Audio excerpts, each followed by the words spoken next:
I have a message. I have a message for President Macron.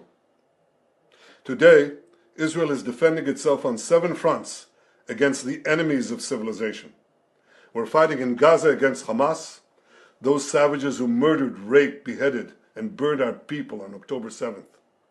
We're fighting in Lebanon against Hezbollah, the most heavily armed terror organization in the world, which was planning an even greater massacre than October 7th on our northern border, and that has rocketed Israeli towns and cities for nearly a year. We're fighting against the Houthis in Yemen and the Shiite militias in Iraq and Syria that together have launched hundreds of drones and missile attacks against Israel. We're fighting against terrorists in Judea and Samaria who are trying to murder civilians in the heart of our cities. And we're fighting against Iran, which last week fired over 200 ballistic missiles directly at Israel, and which stands behind the 7-front war against Israel. As Israel fights the forces of barbarism led by Iran, all civilized countries should be standing firmly by Israel's side. Yet President Macron and some other Western leaders are now calling for an arms embargo against Israel.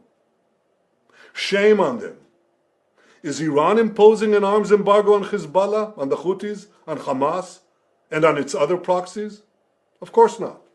The axis of terror stands together. But countries who supposedly oppose this terror axis call for an arms embargo on Israel. What a disgrace. Well, let me tell you this. Israel will win with or without their support. But their shame will continue long after the war is won. For in defending ourselves against this barbarism, Israel is defending civilizations against those who seek to impose a dark age of fanaticism on all of us. Rest assured, Israel will fight until the battle is won, for our sake and for the sake of the peace and security of the entire world.